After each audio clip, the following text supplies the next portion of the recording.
అక్కడ పంపించారు. రంజాన్ సీజన్లో ప్రతి ఒక్కరు ముస్లిం, హిందూ, క్రిస్టియన్స్ సంతోషించేలా ఈరోజు ఎలక్షన్ కమిషన్ మధ్యాహ్నం మాకు కుండ గుర్తులు ఇవ్వడం చాలా సంతోషం. ఎందుకంటే ప్రతి కుటుంబంలో ఇప్పుడు ఒక కుండను కొనుక్కుంటున్నారు, మంచినీళ్లు తాగుతున్నారు. డాక్టర్లు, సైంటిస్టులు ఇచ్చిన సలహాల ప్రకారం రిఫ్రిజిరేటర్లో ఉన్న కోల్డ్ వాటర్ తాగొద్దని, ఇలాంటి మండు టెండలో ప్రతి ఒక్కరి ఇంటిలో కుండను కొనుక్కోవడం, అంతేకాకుండా కుండ గుర్తుకే ఓటేద్దామని ప్రజలు నిర్ణయించుకోవడం.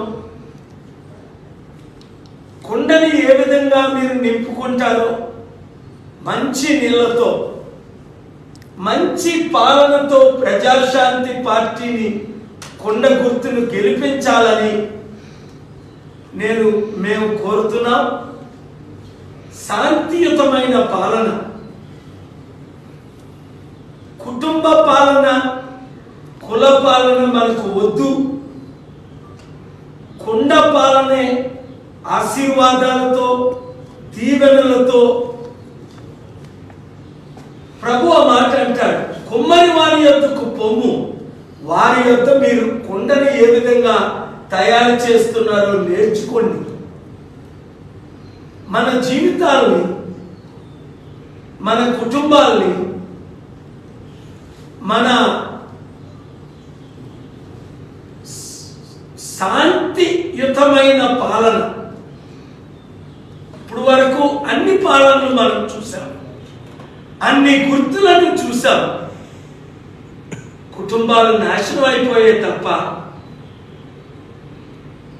దీవెనలు, ఆశీర్వాదాలు ఎవరి ఇంటిలో లేవు, ఎవరి ఒంటిలో లేవు, ఎవరి కుటుంబాల్లో లేవు. కనుక ఈ ఉగాది రోజుని నేను ఎలక్షన్ కమిషన్ వారికి కొండ గుర్తు మాకు ఇచ్చినందుకు హృదయపూర్వక వందనాలు. అంతేకాకుండా honourable Telangana high court chief justice వారు, ఆనరబుల్ ఆంధ్రప్రదేశ్ హైకోర్టు 7 కృష్ణమోహన్ గారు, వీరు ఎంతో మా కొరకు న్యాయం చేయడానికి ఫైట్ చేసి కామన్ సింబల్ ఇవ్వమని కోరిన మేరకు వారు కామన్ సింబల్ ఇచ్చారు. ఇప్పుడు అందరూ ఒకటే గుర్తించుకోండి, కుండ గుర్తుకే మన ఓటు. ప్రతి ఒక్కరు అన్ని గుర్తుల్ని మర్చిపోండి.